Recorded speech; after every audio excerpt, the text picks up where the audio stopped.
Now, here's what you must do in the spring. It's a very short season usually. You must hurry. You wouldn't ask a farmer to go bowling in the spring. He hasn't got time. Why? The season is too short. The planting season is too short. You've got to get it done fairly quickly. And life at its longest is short. The Beatles wrote, life is very short. Which is true. My father lived to be 93, but it seemed to be very short. It didn't seem that long. So life is short. For John Lennon, it was extra short. For Michael Landon, life was extra short. For my mentor, died at age 49, that's extra short. But life at the longest is short. So you must learn to appreciate opportunity and take advantage of it while it's day, while it's time. Now, we call spring a window of opportunity. If you have a chance to talk to someone, the window's open. It may not stay long, so take advantage. Don't hesitate. Meet a new friend. Talk to somebody while the window's open. Now, here's the season for everybody to understand because it is so applicable to our life, and that's the season of summer. Two things we must do in the summer: nourish our values and protect. Nourish like a mother, protect like a father. The twin challenges in the summertime help to illustrate life, that we are confronted with both good and evil. Is that the way it should be? You got to ask somebody a little higher up than me. We could get into probably a pretty great debate. Would there be good without evil? Here's the best answer I've got. In our finite position at the moment, here's the best answer. It doesn't seem like it. It seems like it takes the contrast to make a scenario, to make an adventure. Now remember, we didn't set it up, so. But here's what seems to be the setup. Opposites in conflict. That seems to be the setup for a human adventure. One contesting against the other, vying for the territory. Would there be light without darkness? We probably wouldn't call it light. What gives us the value of one is the contrast of the other. But darkness is always trying to move in and take all the territory. But if you turn on the light, its energy starts to repel darkness. Darkness begins to move away. And the brighter the light, the further away the darkness must move. If you walk into a dark room and turn on the light, the darkness is what? Gone. But here's the point to remember. Not very far. The darkness seems to be, yes, it's gone, but it's waiting for its chance. That if light loses its energy, darkness has a chance not to move back in. Here's one of the better realistic illustrations, and that's health and illness at odds in your body. Illness trying its best to drive health into a small corner and occupy the territory. And health trying what? To push illness into a small corner. There's this contest going on. Who's going to occupy the territory? If one stays strong, the other is diminished. If the other gains in power, then the other is diminished. Okay. So what you must learn to do is cooperate with the positive side of everything in your body and your life. Sometimes we sabotage our own best interest. The body needs a banana, you send it a Coca-Cola. And the body says, what is the deal here? I'm health trying to drive illness into a small corner. I ordered a banana, you send me a Coca-Cola. So the body could rightfully say what? Whose side are you on? Give us a break here. We need every tool we can get to keep illness at bay. Because if we get weak, I'm telling you, it moves in, takes the territory. So we're in the middle of this contest, and here's what it's called: opposites in conflict. Here's one of the bigger conflicts: liberty and tyranny. Liberty is the absence of tyranny. But even though tyranny is conquered, it's not very far away. The same goes on in your bloodstream. Red corpuscles to nourish like a mother and give life. White corpuscles to fight and kill like a father. White corpuscles say, just show me some infection, I'll kill it. If I don't kill it, what? It killed you. Somebody's going to get killed in this contest, right? Good, evil. Liberty, tyranny. Right? Health, illness. Winning and losing. Right? There's the struggle going on. But here's the key. It's the only way, it seems, it's the only way to create a human adventure. It doesn't seem to be any other way, currently. Currently. Now, some speak of a new heaven and a new earth, and maybe the whole arrangement will be different. Could very well be, but in this current experience, it seems like to create an adventure, to create a unique human scenario, we need opposites and conflict. And that's the deal. Thank God for white corpuscles that think negative all day. Tyranny and liberty. Saddam Hussein takes over Kuwait. What should we do? Somebody says, well, Kuwait, what do we care? Well, what if next he wants Saudi Arabia? You say, well, it's a pile of sand, what do we care? Well, what if next he wants Israel? You say, well, little Israel, what do we care? Well, what if next he wants the rest of the Mediterranean? You say, well, yes, I guess we've got to draw a line somewhere. Yes, somewhere. You've always got to draw a line somewhere and tell illness, hey, you can't have any more. You've got to throw up the barriers. Draw a line in the sand. Our President George Bush was right to draw a line in the sand. Put together the coalition and put together 500,000 troops and go kick Saddam Hussein out of Kuwait. History demanded it. Hired Chief White Corpuscle General Schwarzkopf.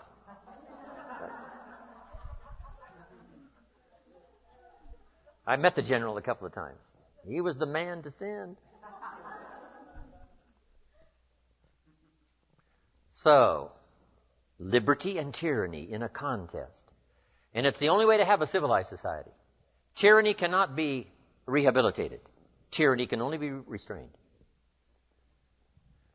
So, for Saddam Hussein, we put a no-fly zone on top and a no-fly zone on the bottom.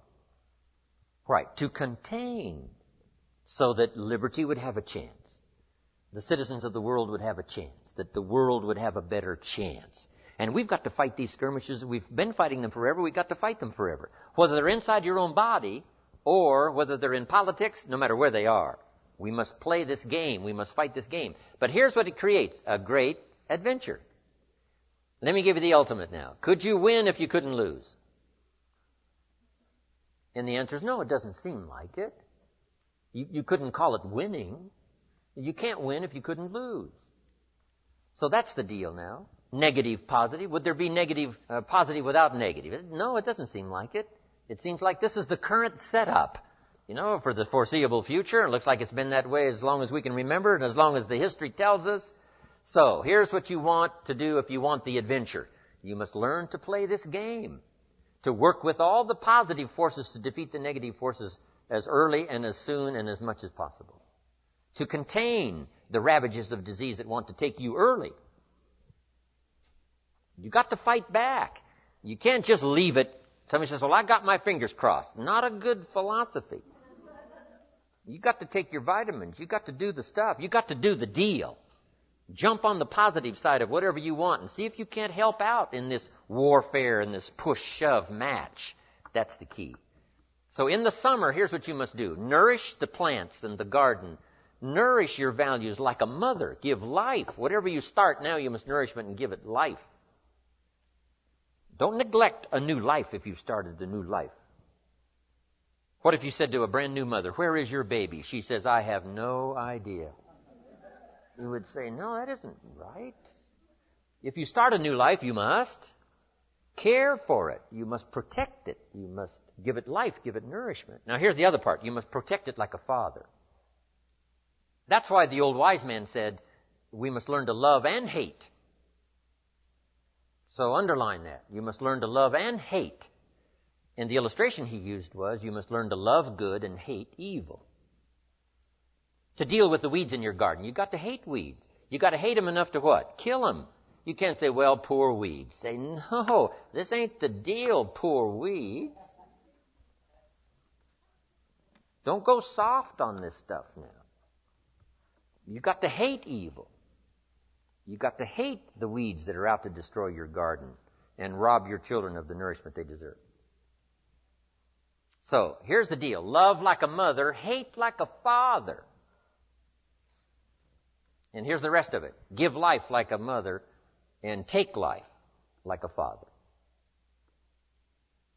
You've got to take the life of the weeds, or they will take the life of your garden. Somebody's going to get killed. Remember? So you must be like a father. Any father would say to whatever threatens his family, take 3 more steps toward this family, you'll cease to exist. I'm father. I kill. So send out the warnings. Send out the signals. Both mother and father reside here. Mother nourishes and father gives protection. And yes, it's possible to love like a father and hate like a mother, just so you get both done. In fact, nothing more dangerous than an angry mother, especially in the animal kingdom. Mess with Mama Bear's cubs. If you're a threat to her cubs, she'll kill you.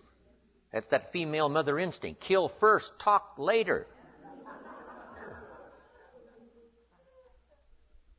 Okay, you got that now? This is good advice. We're going to learn in communication shortly. You've got to learn to put love and hate in the same sentence, because it's vitally important. Sometimes you must say to your children, what? I love you, but I hate what's going on. They got to know what you love and what you hate. You don't hate them, but you hate what's going on. You hate the dangers. So, learn the good evil. Summertime. Now, here's the greatest battle in the mind.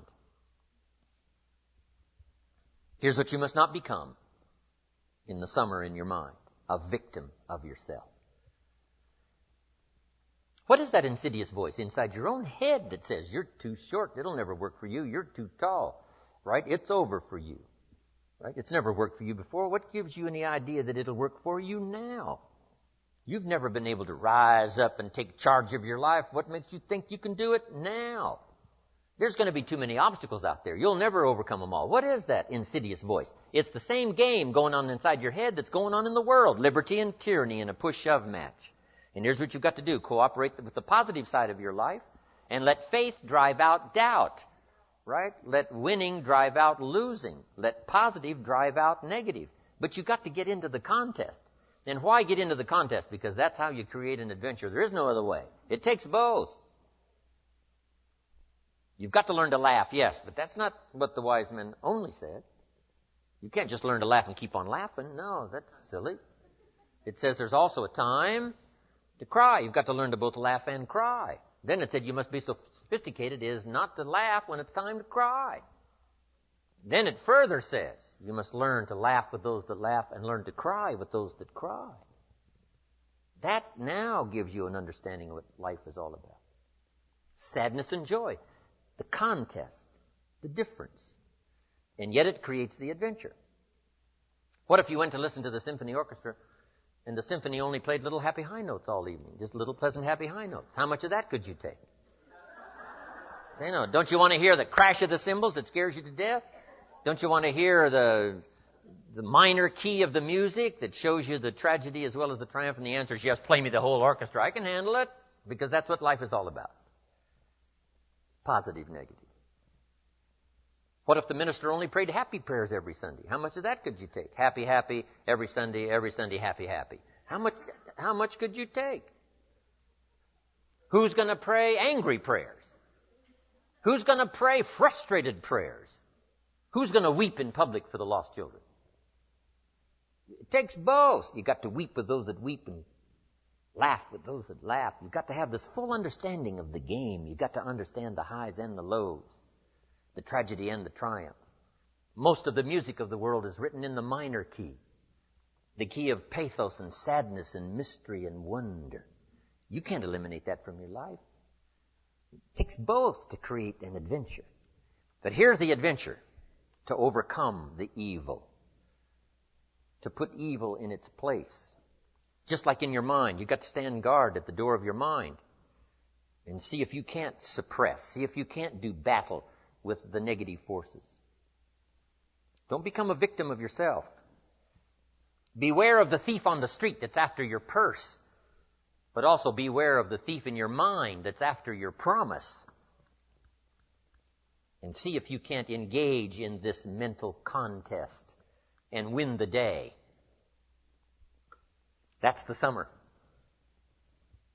Now here's one more season, and that's the season of harvest. Here's the key to remember harvest time. In due season, in due time, when it's time.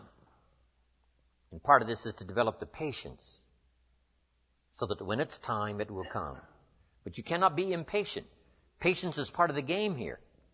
You can't plant the seed and 2 or 3 days later dig around and say, where's my crop, where's my crop? Say, no, come on, that's foolish. We'll take you away to some safe place.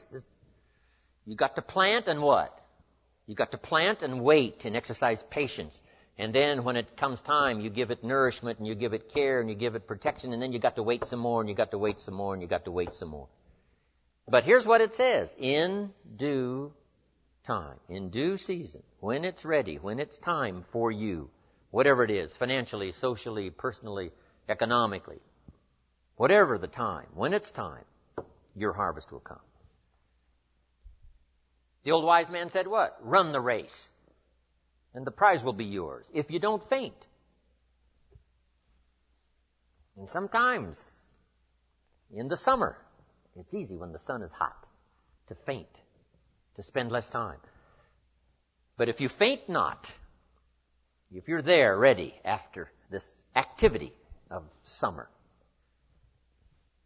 do the summer work. Just make the little note. Do the work of summer. Nourishing, protecting. Whether it's family, whether it's business. The work of summer. Now, the harvest. Here's the key now to harvest, to wisely use the resources. When your harvest comes now, you can't blow it all. You can't spend it all. You can't live it all up. Remember the 2 parts to life. 1, the full development of all your potential. 2, the wise use of all your resources. Tomorrow, one of our major subjects is going to be the management of time. Time management. If we have time, we'll go through that. As I said, I'm going to cover procrastination, but I've decided to put that off till tomorrow. The management now of your resources when they come. An ancient story says they took the 7 years of plenty and they didn't live it all up. Make the note. You must take the 7 years of plenty and not live it all up. What did they do? They used the 7 years of plenty to get ready for the next 7 years of famine. The first 7 to prepare for the next 7. We'll talk more about that tomorrow under financial independence. So the subject of the seasons, so vital, so important. Such a great illustration to almost every life situation you can think of. It'll help your kids, it'll help your business, it'll help your management people, your salespeople, everybody. This could be one of our best seasons in terms of the world. The turning of the century, everybody's thinking about the year 2000. A new century, a new millennium, a new beginning, a new chance, a new opportunity for world cooperation, national, international cooperation. What can we do to play our small part in the whole wide-ranging scheme of things? It's good that everybody's thinking about this. This could be a new time, a new chance, a new opportunity. Right? Yes, we've blown it in the past, and we've messed it up in the past, but maybe, just maybe this time, there's enough technology and enough sanity and enough spirit and enough righteousness and enough rightness, enough stuff to make this, the opening years of the next centuries, some of the most promising years in the last 6,000. Wow. Now, make these quick notes and we're going to take a break. The 4 steps to success. These personal development subjects are just vitally important. The first step to success is good ideas. You must be a collector of good ideas. Here's where my mentor did me the greatest of service, and that was keeping a journal of good ideas. Here's what he said. Don't trust your memory. What classic information. Don't trust your memory. If a good idea comes, jot it down. 1, so you can review it. 2, so that you capture it. It won't be lost. So all those years back then, I started keeping a journal. I got journals you wouldn't believe. Little cheap ones when I first started. Remember the Gregg shorthand? Little books, little spiral things? I used those. You can say, you must be broke. Yes, I wasn't doing very well, so it cost, $1 or something back then. Now my journals are expensive. This one costs $42. And I wished it would have cost more because I'm doing really well. My journals. But if you look at all my journals, you can tell how my life was going. Say he was poor here, and it looks like he was rich here, and then he was broke again. Now it looks like he's rich again for sure. So, but here's the key. And we'll talk about this more also under time management. Something to pass on to the next generation. The collection of ideas that made you healthy. The collection of ideas that turned your life around. The collection of ideas that caused you to learn extra skills and got the extra income. The wise use of your resources. The ideas you found on how to do that. Think of passing this on now to the next generation and the next generation. This is so valuable. But mostly now, primarily for your own study. So you can go back over what you've collected. And in a now different place, same ideas, but now that you're in a different place, you'll see it in a whole new light on how it will help change your business, help change your career, your future, relationships, and all the rest. Keeping a journal, right? Now, this is for serious students. Non-serious students don't need to keep a journal. Right? But for serious students that are serious about their health and serious about their future, serious about gathering things to make a contribution to others, keeping a journal. That's important. A collection of good ideas, first step to success. Here's the next step, a good plan. You got to have a good plan. You got to have a good health plan. My mentor asked me when I'm 25, Mr. Rohn, what's your current plan for your financial future? And I said, I don't have one. Right? And that was obvious. I said, you got to create a plan. A good financial plan. If we finished the seminar tomorrow and you lingered a while and gave me the details of your current financial plan for the future, would I get so excited about it I'd go across the country and lecture on it? You say, no, Mr. Rohn, you probably wouldn't want to lecture on my plan. My next question would be what? Why not? Have you reached this point in your life's maturity and you don't have a plan that's got you up early and keeping you up late that you're excited about unfolding? We're going to talk more about this tomorrow under Financial Independence. Here's one of the first things you must do if you're a parent. Build a financial wall around your family nothing can get through. Build a financial wall around your family nothing can get through. Now, there's other protections that a parent must engage in. But here's one of the first ones, since it's so possible living in America. A financial wall around your family nothing can get through. Got to have a good health plan. You know, you can't be out of breath after the year 2000. You've got to have the vitality, right? You got to have the breath. You got to have the vitality. So you got to have a good health plan. You got to have a good financial plan. You got to have a good plan for your goals and plans and dreams. And we're going to get into our workshop tomorrow. We'll go through all of that. So number 1 is good ideas. Number 2 is good plans. Here's 2 more. Here's number 3. Learning to handle the passing of time. That's one of the big challenges in everybody's life. Learning to handle the passing of time. And then here's number 4, the solving of problems. And that's what life is all about. Taking them on, finding solutions, executing, recording progress. To receive more information on Jim Rohn's speaking schedule and products, please visit his website at www.jimrohn.com, where you can also subscribe to receive free the weekly Jim Rohn Easy newsletter. Or you can call Jim's office at 800-929-0434. In the Dallas-Fort Worth area, please call 817-442-5407. All mail should be directed to Jim Rohn International, 2835 Exchange Boulevard, Suite 200, South Lake, Texas, 76092. Thanks again for listening, and make it your best year ever. Here's to your success.